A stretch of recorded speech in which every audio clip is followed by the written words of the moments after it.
Pemirsa, Anda menyaksikan segmen Syariah Money bersama saya Syarifah Rahma dan saat ini kami sudah bersama dengan Bapak Anggoro Eko Cahyo selaku Direktur Utama PT Bank Syariah Indonesia (TBK) atau BSI. Apa kabar Pak Anggoro? Alhamdulillah baik, Syarifah. Terima kasih waktunya bersama dengan CNBC Indonesia. Pak Anggoro, kita akan membahas cukup banyak ya topik-topik menarik begitu ya bersama dengan BSI, dan di satu sisi mungkin kita mulai dari animo masyarakat terhadap emas, Pak. Dalam beberapa waktu terakhir dengan tensi geopolitik yang berpengaruh kepada kenaikan harga emas, ini kan cukup membuat antusiasme masyarakat untuk mendapatkan komoditas emas ini tinggi begitu ya. Dan BSI ini memiliki peran yang cukup penting di tengah ekosistem emas di domestik begitu. Seperti apa mungkin evaluasi dari BSI, Pak, terhadap tren transaksi perdagangan emas, penjualan emas dan juga penitipan emas di yang perseroan kelola? Ya, Syarifah, terima kasih. Ini memang jadi topik hangat nih beberapa hari terakhir ini. Bahkan beberapa bulan terakhir ini harga emas kan terus naik tinggi ya. Dan kita melihatnya hal positifnya adalah masyarakat akhirnya jadi realize, oh ya ternyata ada satu instrumen investasi yang stabil, aman gitu. Nah, kami di BSI melihatnya sebagai sebuah peluang. Kenapa? Karena Bank Syariah khususnya ya, perbankan syariah itu kan tantangannya literasinya 43%, inklusinya 13%. Jadi masyarakat tahu tuh tentang perbankan syariah 43 orang kira-kira. Tapi yang baru buka 13 orang. Nah, emas ini bisa menjadi entry point buat kita. Sehingga waktu masyarakat ditawari emas, biasanya kan jarang nolak ya. Nah, pada saat dia mulai buka tabungan emas, secara tidak sadar mereka sudah masuk ke perbankan syariah. Mulainya dari tabungan emas. Setelah itu kita bisa masuk lagi penetrasi ke tabungan haji atau yang lain. Nah, kami melihatnya perkembangan harga emas dunia seperti ini bagi kita di Indonesia dan bagi perbankan syariah justru jadi blessing, jadi wake up call bagi masyarakat, terutama Gen Z nih yang selama ini sudah terbiasa investasi dengan instrumen yang lain yang juga berfluktuasi, sehingga mereka mulai melihat emas sebagai alat investasi. Mungkin orang sering mengira atau melihat bahwa emas ini investasi zaman dulu gitu, orang tua gitu investasi emas. Ternyata relevan sampai sekarang gitu.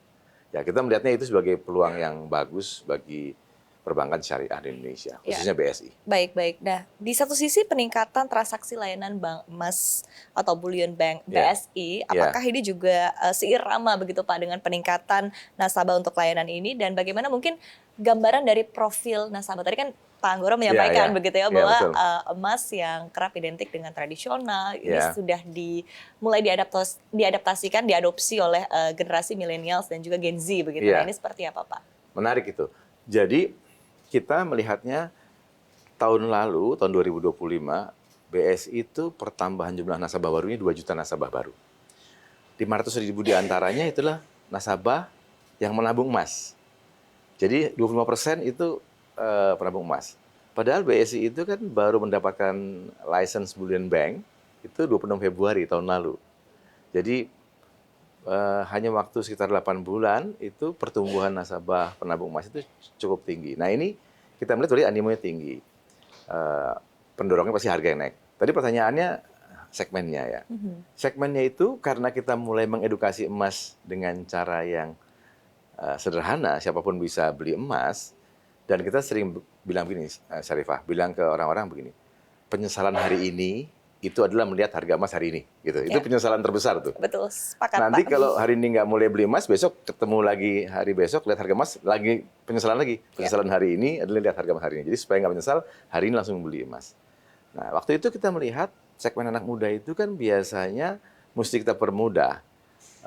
Affordability jadi penting gitu. Nggak usah mahal-mahal. Jadi kalau harga emas tinggi, tapi bisa kok beli dengan jumlah kecil, nah, kita buat 50.000. Sehingga segmennya sekarang yang banyak 20 tahun sampai 40 tahun. Dan 60% wanita. Itu menarik kan, usianya masih muda dan wanita. Memang yang usia yang lebih senior juga banyak.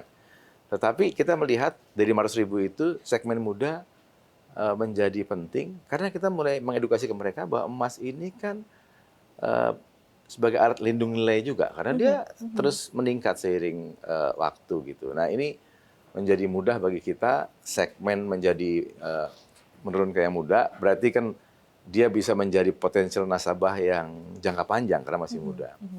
Yang berikutnya tadi, 25% penambahan nasabah baru kita tahun lalu. Jumlah penambahan nasabah baru kita 2 juta itu tertinggi sepanjang Bangsa Indonesia berdiri. Sebelum-sebelumnya nggak sampai 2 juta. Oke. 1,2, 1,3. Tahun lalu 2 juta dan kontributornya 500.000 dari penabung emas. Jadi kelihatan kan Iya, iya, iya. kontribusinya terhadap Bangsa Indonesia, produk emas menjadi produk yang menarik untuk Iya, menjadi iya. entry point. Dan tadi dibuktikan juga secara angka begitu impresif begitu ya Pak Iya, ya. iya, Ini betul. termasuk juga tadi seperti Pak Anggoro sampaikan begitu ya, peningkatan aktivitas ya Pak ya untuk transaksi di platform Beyond by BSI begitu. Nah, iya. ini seperti apa Pak? Beyond itu sampai dengan November tahun lalu itu transaksinya 450 juta transaksi. 1 juta diantaranya adalah dari transaksi tadi itu, emas. Ada yang beli, ada yang cicil. Jadi untuk sebuah produk baru, dalam waktu nggak sampai 1 tahun, itu punya kontribusi 1 juta dari 450 juta, kita melihatnya sebuah potensi yang baik nih. 500.000 penabungnya, tapi transaksinya 1 juta. Jadi kira-kira 1 orang bisa 2 kali transaksi kan kira-kira. Itu kan sangat baik untuk nasabah-nasabah baru. Tantangan nasabah baru itu kan adalah aktivasinya gitu. Iya, iya. Nah, kita melihat aktivasinya bisa terbantu dengan begitu lihat di harga emas naik, dia beli lagi. Gitu. Ya, ya. Meskipun sedikit-sedikit nggak apa-apa. Buat kita kan di Bangsa Indonesia, bagaimana kita meningkatkan inklusinya. Dari 43%, 13% yang baru buka, kita berusaha untuk 13 ini naik terus sampai ke 20, sampai ke 30. Gitu. Jadi ini kami melihat bahwa produk emas bisa menjadi cara baru untuk mengedukasi nasabah yang belum menjadi nasabah bank syariah. Dari BSI sendiri seperti apa mungkin memanfaatkan kesempatan ini Pak? Tadi dengan banyaknya aktivasi akun baru begitu ya, nasabah baru di platform digital Beyond by BSI. Ini kan juga artinya terbuka peluang untuk nasabah melihat-lihat ya produk-produk yang dimiliki oleh BSI lainnya. Nah, ini seperti apa langkah yang dilakukan oleh BSI untuk memanfaatkan kesempatan ini? Kita kan kalau gitu BSI sejak Februari lalu setelah ada izin Bullion Bank, Bank Syariah Indonesia jadi punya 2 engine nih, 2 engine untuk tumbuh. Engine pertama adalah sebagai syariah bank syariah. Fokusnya menggarap ekosistem syariah, produk-produk industri halal, haji, dan sebagainya. Begitu ada engine baru, produk tabungan Bullion Bank, tabungan emas, kita akhirnya mengcombine ini menjadi satu. Kalau kita menawarkan tabungan haji, kita selalu sampaikan begini, Bapak Ibu kalau buka tabungan haji, sekalian buka tabungan emasnya. Karena sebagai lindung nilai. Karena apa? Naik haji kan lama ya, 20 tahun, 30 tahun. Kalau tabungan diikuti dengan tabungan emas, emasnya yang akan membantu memperkecil gapnya. Contoh, begini ya, kalau Syarifah lihat ya, tahun 2023, untuk umroh dengan harga yang rata-rata ya, itu setara dengan 28 gram emas. Harga 2023, harga emas tahun 2023 kan memang masih nggak seperti sekarang ya, nggak sampai 3 juta ya. Hari ini kalau kita mau umroh dengan harga emas yang sekarang, itu hanya separuhnya. Kalau 28 gram, sekarang cuma 14 gram. Kita hitung-hitung aja. Kan jadi lebih rendah ya. Jadi kalau para penabung haji, jamaah haji nabung emas dari awal, bisa jadi gap nanti pada saat mau naik haji 20 tahun lagi itu bisa dikejar dengan kenaikan harga emasnya. Nah itu gimana kita mencoba melihat dual engine ini. Engine sebagai bank syariah, dan Bullion Bank kita combine jadi satu, produk syariah adalah tabungan haji, produk Bullion adalah tabungan emas, kita combine jadi satu. Jadi orang merasa bahwa perbankan syariah, Bank Syariah Indonesia itu memberikan solusi, nggak hanya menawarkan tabungan hajinya, tapi solusi lindung nilai terhadap kenaikan harga dari biaya haji tahun 20 tahun lagi gitu. Ya, dan ini produk-produk yang sangat menarik tentunya bagi masyarakat Indonesia begitu dengan demografi masyarakat Indonesia yang ada begitu ya Pak ya. Betul. Baik, nah tapi ketika kita lihat Pak data menunjukkan bahwa jumlah rekening tabungan di bawah 100 juta ini konsisten turun begitu. Tapi tadi seperti yang Pak Anggoro sampaikan bahwa demand masyarakat terhadap emas ini terus meningkat. Nah, fenomena apa sih yang sebetulnya mungkin dilihat begitu Pak? Ya, menariknya adalah pada saat masyarakat yang 100 juta ke bawah tabungannya turun, ternyata mereka juga tetap berpikir tetap punya tabungan kan. Turun kan bisa jadi karena memang pemakaiannya, daya belinya, tetapi karena dia merasa dalam jangka panjang dia punya alat lindung nilai yang stabil, harganya jelas, kita melihatnya di konteks tabungan emas justru sebaliknya, mereka bertambah tabungan emasnya. Karena sebelumnya kan dari nggak ada ya.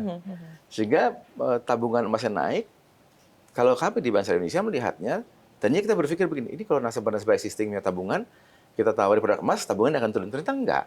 Oke. Ternyata enggak. Jadi memang selama ini masyarakat itu selain di tabungan, mereka punya instrumen investasi lainnya. Ya mungkin banyak investasi lainnya ya.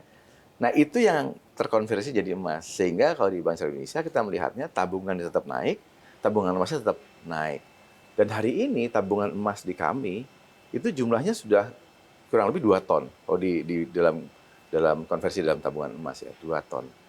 Hanya dalam sekitar 8 bulan.